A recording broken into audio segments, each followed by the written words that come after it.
And I think you find this especially not just with creative people, but anybody whose job is to work on a computer and do some kind of idea work, whether it's writing or video or design. You only have like 2 or 3 good hours in the day to work on creative stuff, and the rest of your time should be letting go of any idea of productivity and like consuming great stuff. But the problem is that that looks like laziness, or that looks like being disorganized. That piece is essential if you want to stay fresh and you want to be inspired and avoid those creative ruts.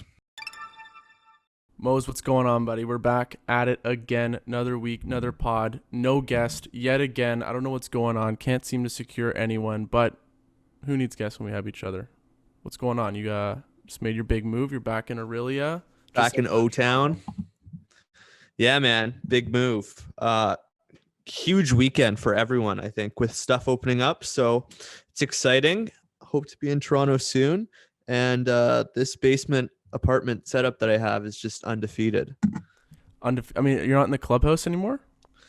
No, there was some structural damage to the roof or something, so can't be in there. That's no good. Yeah, not so good. fun. But geez, how does it feel to never go to Thunder Bay again, besides to see some friends? Like, you're never going to live there again. I mean, your whole life spent in a place, and now it's just, that chapter of life is absolutely closed and glued shut.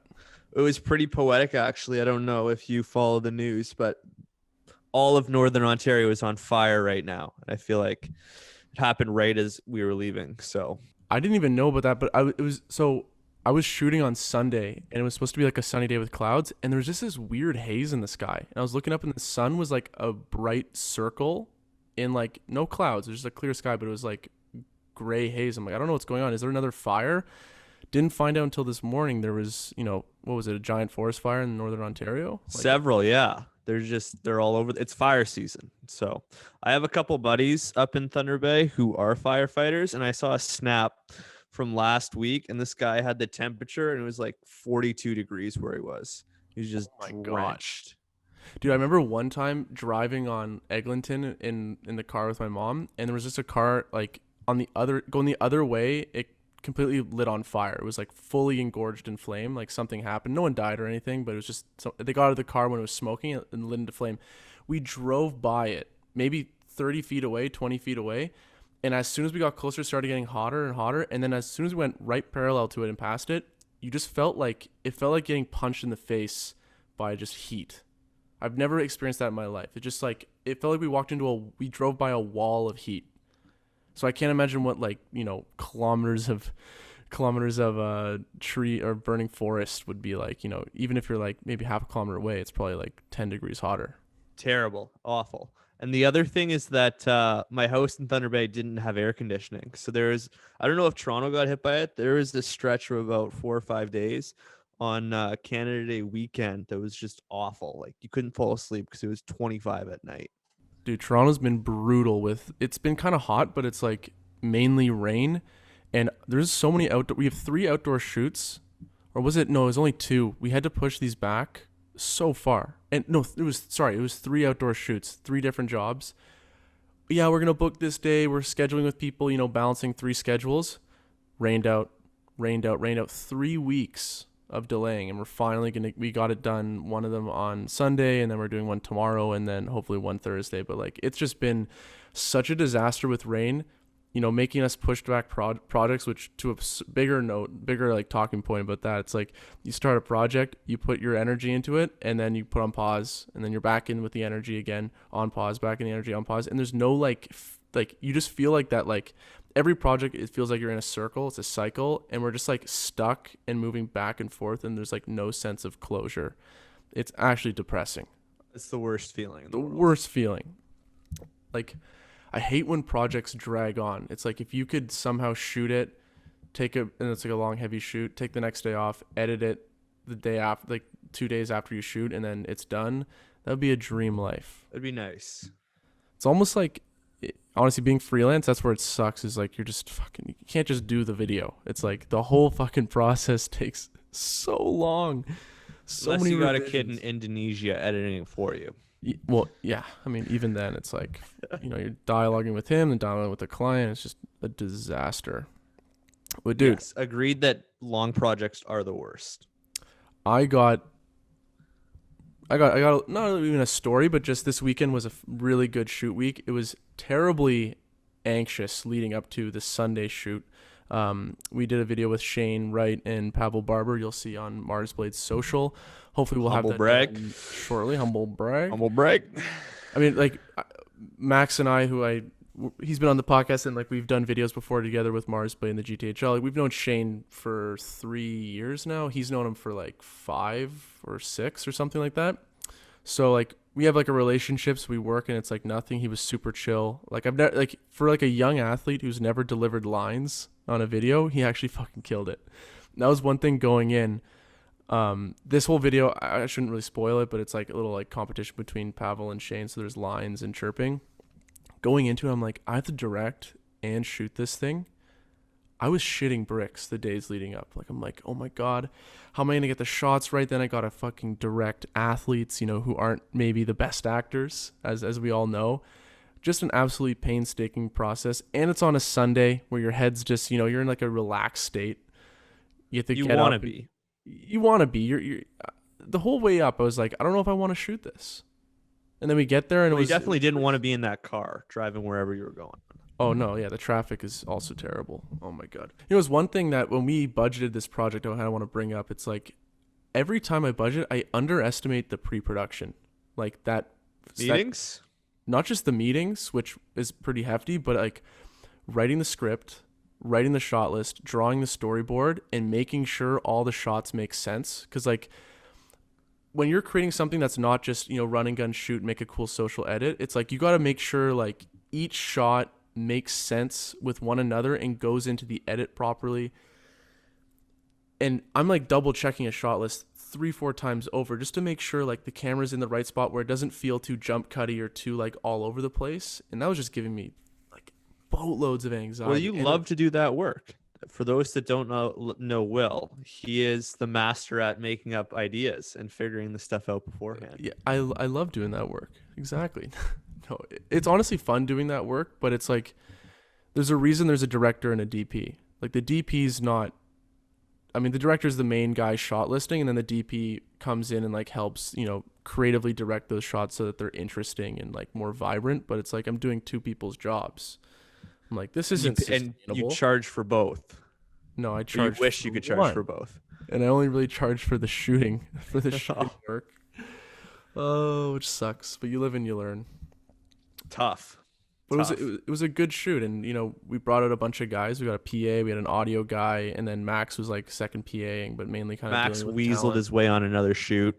Absolutely, that was the funniest DM you sent him like weeks ago. Just how do you keep managing to make your way onto these projects? He's like, what? You think Will's the brains behind this operation? Come on now, just shredded you. Yeah, of course. No, he's the glue guy of every shoot. But one last note from this shoot is like, we're doing our thing, and they have to both wear specific skates for this shoot because we're marketing a specific brand of skates. Halfway through the shoot, Shane's like, my feet really hurt in this thing. And I'm like, that's okay. Do you want to take a break? And probably not good that you're mentioning that on this podcast. What do you mean? I feel like it's fine. I mean, hey, your client, not mine. No, I told the client. The client already knows. But that the skates hurt people's feet? No, because they were a little too big for him. Because so it wasn't the skates. It was just a fit problem. No. It's just that he got. I interpreted that wrong, so that's on me. I'm probably -5 already in this podcast. It's been and it's been 5 minutes. His feet are kind of hurting and shit. And I'm like, okay, so while you like rest or like change into different skates, like we have to figure out all the other shots that don't involve you, even though we have everything scheduled in the order we want it to. Now we have to like juggle shots and go from like end of day, bring it up here, and then bring this one down here. And like I couldn't imagine doing that without a PA. Like there's something to be said about content creation. It's like just take a pay cut and like bring someone out to help you like balance all this stuff, because it's just like I felt like I was gonna lose my mind at one point being like, I don't know what shot to do here and when. Like, he has to be out of here at 6 p.m. It's 4:45. We have like 10 shots to go. I don't think we're gonna nail The this. hamster wheel is just turning at this point. It's just firing all on cylinders. It's just You're just disastrous. But terrible. So the question is like, do you want to eat out of a dumpster and pay that PA, or do you want to be like less stressed on the shoot? always pick less stress. Well, there Fuck you go. money. Or just charge appropriately so that you don't have to like That would be worry. great. Charge for being the DP and the director. But And, like, brands wouldn't understand that. They're like, you just need like 2 guys. You'll be fine. You'll figure It'll it be all out. good. No, these guys, Mars Blade, are like the best clients I've had in recent memory. Swedes? I think they're so good. Swedish, aren't they? They are Swedish. I don't know. I've never met a bad Swede. Never met a bad Swede. Actually, one of the guys is cool. So cool. He does this. Like, he works for Mars Blade, I think, in like the marketing department, and he also runs his own moose farm in Sweden. Jeez. Like, he It sells had to be mooses either, or my something. guess was either Moose Farm or he had a Vegas residency as a DJ. It had to be one of the two. Rest in peace, Avicii. That was terrible. That guy's my favorite EDM sorry. artist. He's just walking all over his name. Well, the other thing I wanted to kind of talk about, which stems from this story, is so I'm like doing 3 projects on the go with these guys, with Mars Blade, along with Max, as well as like there's just other mini projects with tons of different clients, and it's making me think. And I was really thinking about this the other day. Like, it's great to do all this work, and it's cool that like I'm busy and everything's hunky dory in that sense. But it's like, why? Like, we are not meant, humans, to like context switch and balance all these different projects. Like, realistically, like the creative's ideal world is like you have like 4 projects a year, like 1 every quarter, and actually devote yourself like completely to it and make it the best thing ever. But in a situation with the COVID situation, or just not having a ton of money or a big network or being super established, like, you have to take all these projects on just so you can make sure like it's like that scarcity mindset. I don't want to be left with no money or no work. I say yes to all this stuff, and I'm not charging, a shitload of money. So I'm always making a little bit of money, but always busy and always context switching. And no project is 100% full effort into it, because you can't. You simply have to edit on a Wednesday, then shoot later that day, and then you edit some other projects on Thursday. Then later in the day on Thursday, you have to like pre-plan for the shoot that's happening on Sunday. Then on Friday, you got to finish that edit that you started on Wednesday, finish the pre-planning on Friday, take Saturday off so you can like breathe and have a life, and then full guns blazing on Sunday. But wait, go back. Saturday, you're unloading. You're taking the pressure gauge and you're having a good time. that's what you think. But then in the back of your mind, you're like, did I prepare enough? Did I do this? Did I do that? Is Sunday actually going to be a good It's day? a sad existence. And it's like, oh my God, like, why not just charge more, take less work, less clients, and then just focus 100% on that? Right. And that's That something would I be just need to awesome if drill in everyone my could mind. do that. Well, I feel like everyone could if they just said that. They said, I'm busy. I can't take this work, but I can take this work, but it will cost this much more. Right. You know what I mean? Have you ever thought about charging for like a rush rate if the deadline is super close and you already have stuff on the go? To be honest, no one's really been like, I need this turned around like ASAP. It's usually like Right. a very loose deadline, very like, let's just try and get it done next week. So that's kind of like a problem in itself, because then you're like, oh, there's no real hard urgency. You know what I mean? Right. So I kind of try to tell the clients, give me some rough deadline or something. But mainly it's like, man, what? Like, just like learn to say no. Like, I can't seem to say no. I don't know what it is. It's like I'm still in this like COVID mindset. You're just like trapped and thinking the work's going to disappear tomorrow. Well, wait, let's be clear. You were flooring it with work going into COVID. That semester, your fall semester, 4th year at Ryerson, holy. That I was think a that's lot. the most I've ever seen a single person work. Not going to lie.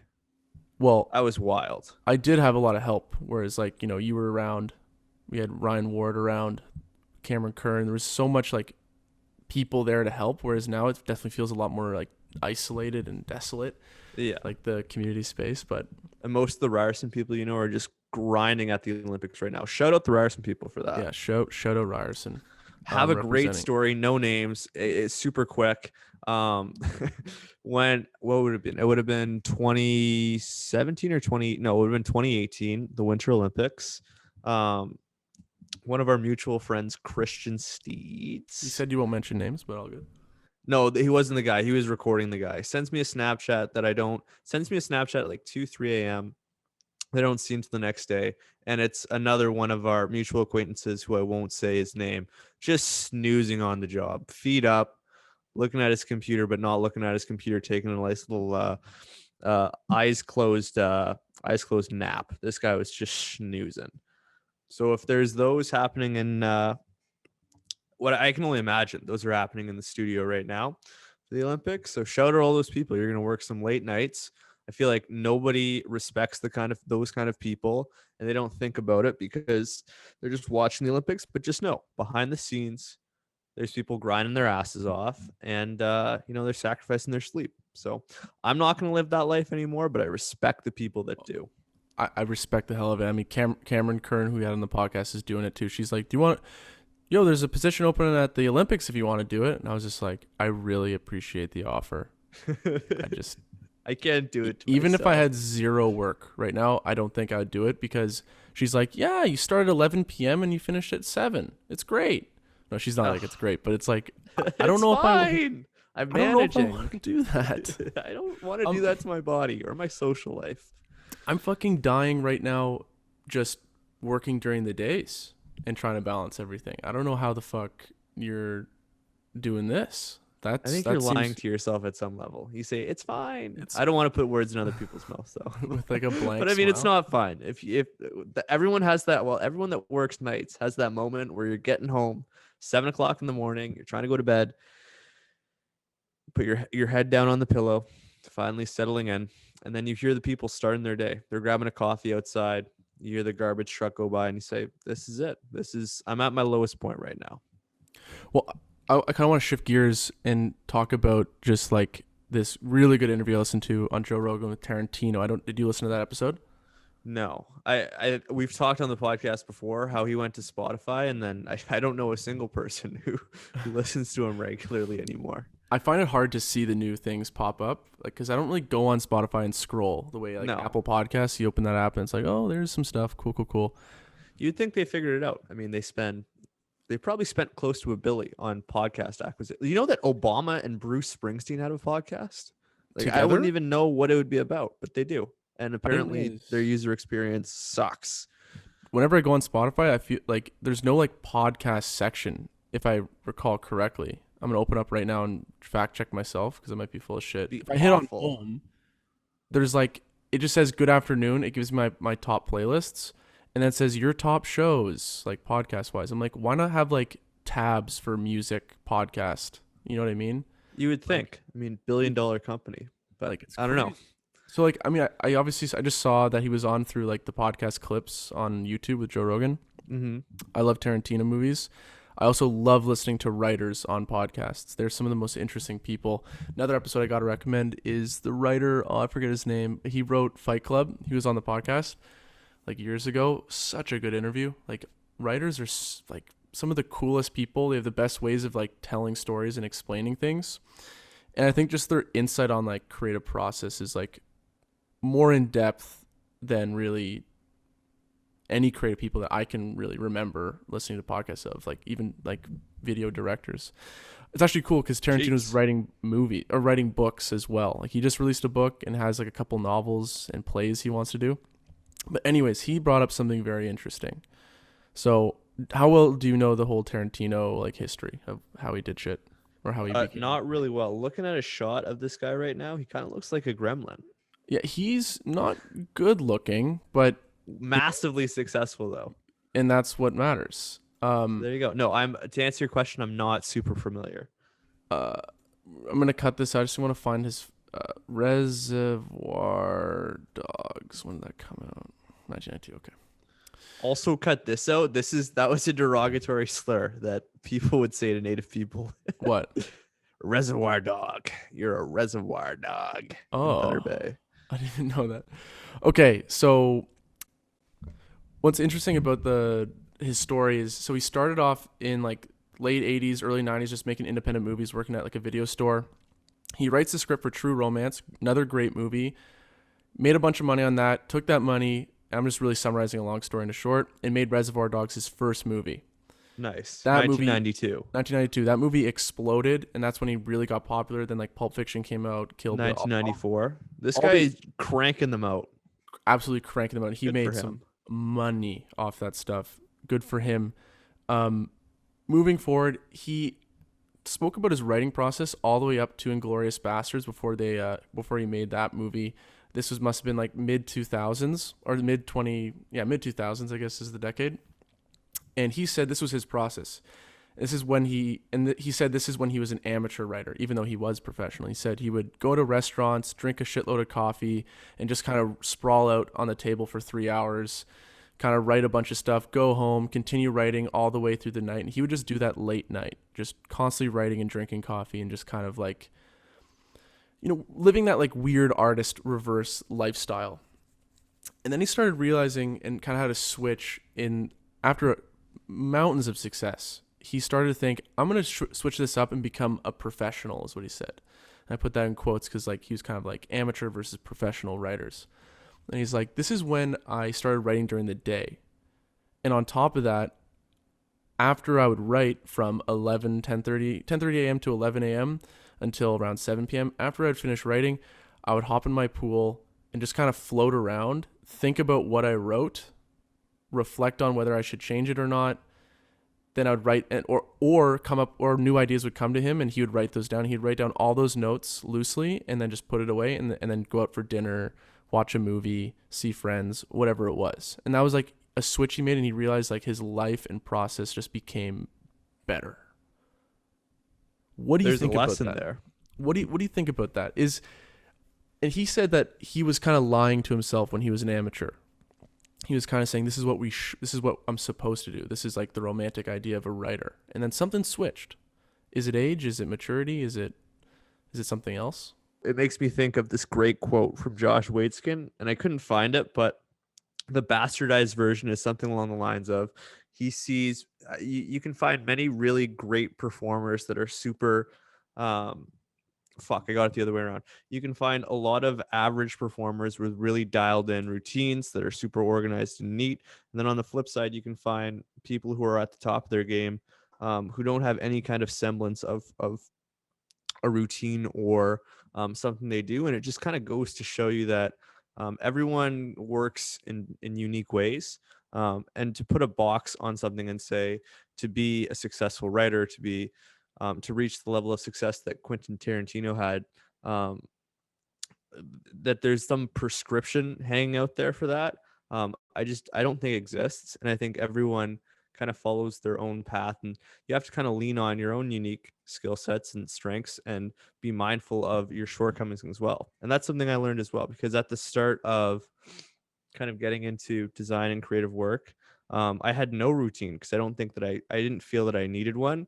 I think that for a lot of people, routine is the enemy, because it's like putting boundaries and putting deadlines on being creative. But at a certain point, I think you can't get too far either way. You have to embrace some kind of structure, and that structure can't inhibit you in ways that are counterproductive to your creativity.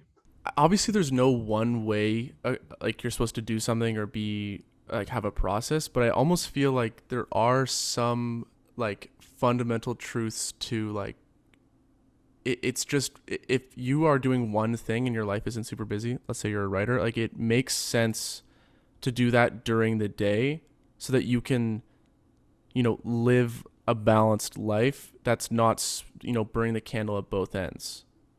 He's staying up all night. What does that mean for the next day with building relationships, for his own health or whatever it is? And also just for productivity, because when are you going to reflect in the middle of the night? You finish writing at 8 a.m.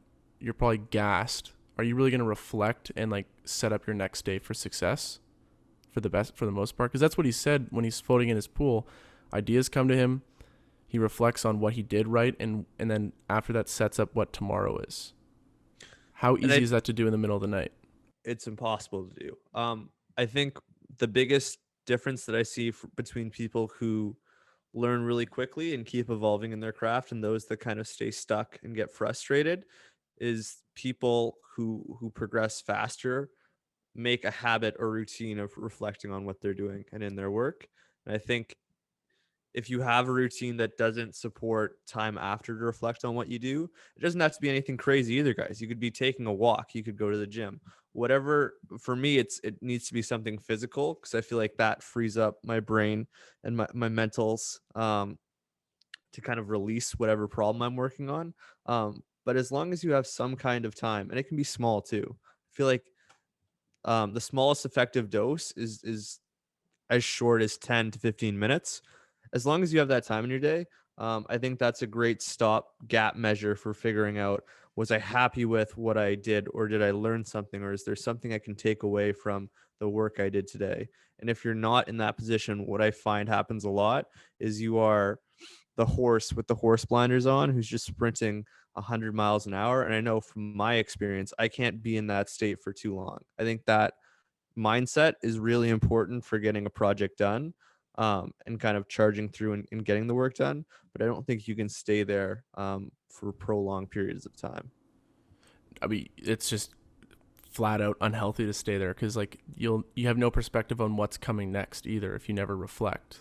Because sometimes when you reflect, you realize, oh, I have to do this thing and this thing and this thing to get to that goal of whatever I'm working on. But if you're always in that work mode, you lose your mind because you have no sense of direction. You're kind of just floating instead of on like a, a train track headed to a Right. direction. You know what I mean? Right. So you almost need those Absolutely. train stops to like let the passengers off, Yeah. kind of count, make some notes of how many people went on, how many people came off, check the tickets, and then get back into work. You know what I mean? Absolutely. But it's And beyond difficult. beyond reflecting, I also think whether it's sitting in a pool or scrolling through your feed or just being outside and being with people, you need to take good stuff in. Like, you're not going to make good work if you don't have great inputs. And so, what looks like being lazy to a lot of people, and I think you find this especially not just with creative people, but anybody whose job is to work on a computer and do some kind of idea work, whether it's writing or video or design. Um, One of the biggest problems is that I've always said you only have like 2 or 3 good hours in the day to work on creative stuff, and the rest of your time should be letting go of any idea of productivity and like consuming great stuff, good information that's going to inspire you. And that can come from anywhere. That can come from people, it can come from a feed. Um, but the problem is that that looks like laziness, or that looks like being disorganized to people who don't do that kind of work. So I do think there's a gap there between people who work on ideas every day and people who have other jobs, because I think it's so foreign to them just to see somebody like lying on their patio in the afternoon looking through a phone. They're like, that person's not working, it's lazy. But that piece is essential if you want to stay fresh and you want to be inspired and avoid those creative ruts. I agree, but sometimes I feel like it's too the cell phones. It's different. It's just too cheap. The cell phone is different. It's so artificial and fake. Like it's And I not a think real. you can come in with the right intention and be like, oh, I'm gonna do this for work, but it's so easy to get distracted, that you lose your, like, speaking from experience, I lose myself all the time even if I have the right intentions going in. I think some of the best things you could do is just read like fiction. Like sometimes like some of the most in the moment experiences and like magical experiences or experience like I'm trying to find the word. Like it's really like sometimes when I was reading a lot more fiction, I remember reading a book Cannery Row. It's by John Steinbeck, and he just paints. He's obviously like a world class writer, and he just paints such a strong picture of like the world he's building. What I found that did for me when I was reading it, I was like, it just like opened me up to more of the human experience, the intricacies of life. Like what are the things that we don't consciously notice when we're out there, but we take a note of, and when someone brings it up, it like instills this like butterfly feeling in your stomach of like, oh my god, I do know that smell, that feeling, that noise, that animal that's there, but I didn't really take it into account. And then when you read that, it almost jogs that part of your memory and enriches your life to a point where when you do go out and you look around, you're more aware of the way people act, the way, your environment is. And I think that just instantly can easily can bleed into the way you tell stories, make content, write, or whatever. So it's like, I don't, and it's hard. The thing is, it's also the entry into getting into a flow state of reading is so hard, especially now more than ever for like our generation, who's always kind of like ADHD, needing flashing colors and stuff. But it really does enrich your life and adds more to, your creative work, no matter what your endeavor is. I think we've both agreed in the past that the best work that we see is from people that are remixing from all kinds of different places, and they often have some kind of creative outlet, or are consuming stuff from a bunch of different places outside of what they work on and what they do. The whole Tarantino thing, it also just jogged this other thing in my mind. He was like, I start work at like 10:30, 11. And I was like, most people hear that, they're like, what, you start your day that late? Like, what are you doing? What's this? What's this? Good afternoon.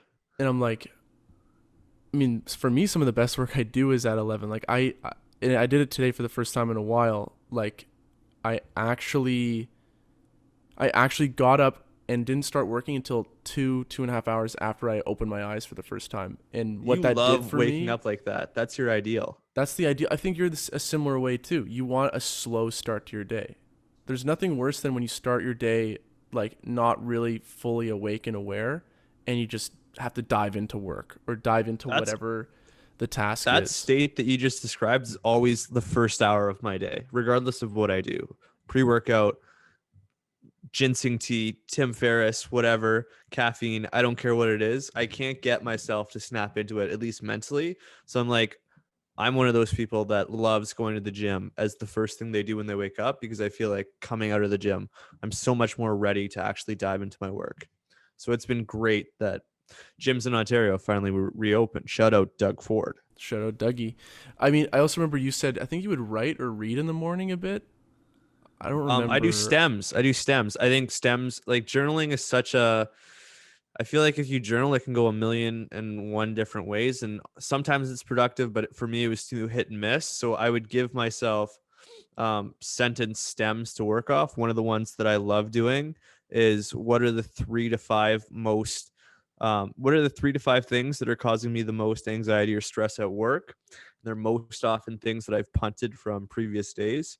And then the other one is, if I only accomplished one thing today, would I be satisfied? If I only could accomplish one thing today, would I be satisfied with my day? And that's the 1 or 2 things that I'll work on for the day.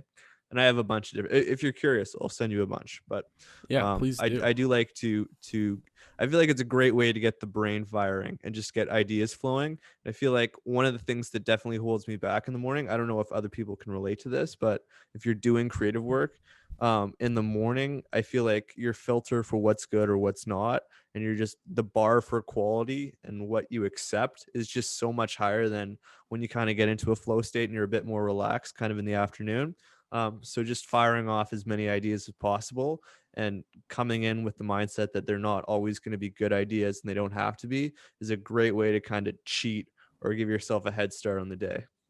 I also found, like, one last point is like just the little wins in the morning. Obviously, I always make my bed, but one thing I used to do pre-COVID all the time was like clean the kitchen, set up my lunch, like do all this little shit where it's like, I am not, after this is done, like I've just done a bunch of minor little tasks that all are finished and completed, and it's a win.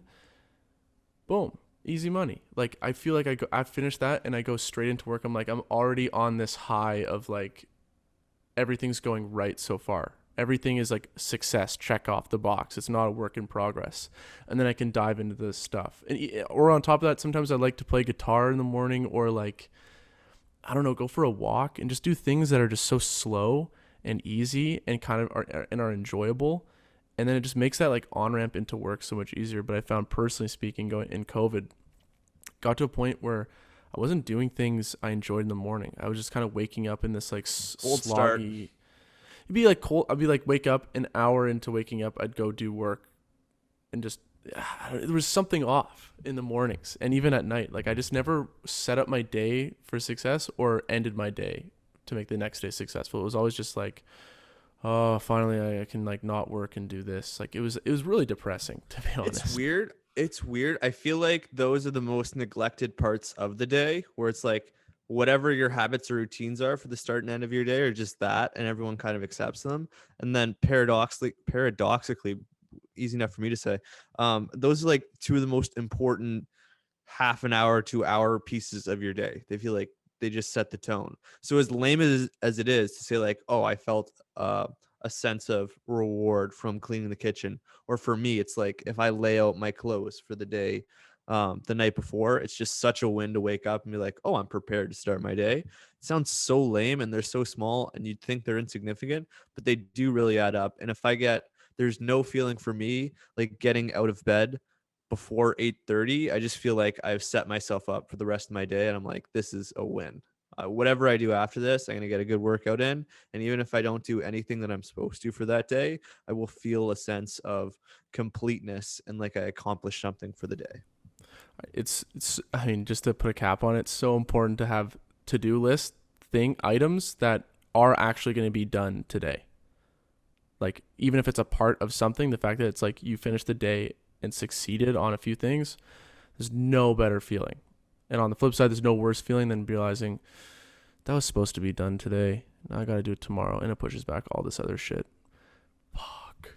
Now And for all you hustle porn hardos, your checklist and to-do list shouldn't have more than 5 things. I stare at I see some Instagram stories where there's like 25 things and people are scheduled for like every half hour on their day, and I'm like, if I saw that, I would just be so overwhelmed and stressed I wouldn't do any of it. And I also think that it's not just me. Like if you're scheduled for like 30-minute chunks every single day because you heard that's what Elon Musk does, and you're like, I'm going to be the next billionaire who goes to space, like it's probably not going to work, and you're probably not that person.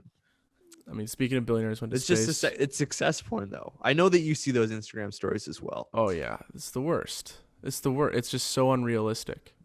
And It's meanwhile, like, that person's getting like 3 hours of sleep, and you're like, oh, this no. might be why you don't feel like you're being effective. I don't know. This is why there's no more families and strong family units, because everyone's just working. Yeah, because that's what's world's crumbling. It's what it is. All right, well, this has been a great podcast. I got a little surprise note. I don't think I can mention things, but might be going on a little work shoot vacation in the States. Wow. Hopefully more, I didn't catch an invite to that, so no. We're doing a shoot with someone in a desert area. Can't say names. Involves it's like hockey. a movement watch company doing it with Nigel Houston. Yeah, exactly. Something like that. You have no clue that reference. I know flew Nigel Houston 17 feet over your head. I know movement. I know that he's a skateboarder. Yeah. I know the guy. Come on now. I'm into culture. I love sending. This is what I want to close. I was looking for stuff on my phone. I want to close on this. I love sending you stuff and just trying to gauge whether you're going to get the reference or not, and getting the text back, hey, I don't know, so-and-so, help me out here. That's my favorite kind of text from you to get. Because I'm you gotta help me out here. This is nuanced. This is in the weeds, and it's good. Like, it's a good filter of just like, I can't say this on the podcast because I'm just going to get a blank stare back. Yeah. It's fun. You got to put me through the blender sometimes. But this was a fantastic episode. I can't wait to get more details, and I can announce what's going on. It's going to be fun as fuck. Oh, we didn't mention your DM from Ty. Ty. I don't want to say, I don't want to blast this guy, but this is hilarious. Honestly, this is funny. I'm thinking we save it for the next episode. Hilarious. We're going to say it's a good one. I'm going to make a note of this for the next episode because I've got to run, Mose. But everyone, important stuff to do. Thanks so much for listening. Thanks for coming back yet another week. Make sure to follow us at RnR Podcast. We'll be back next week with another episode. Ciao.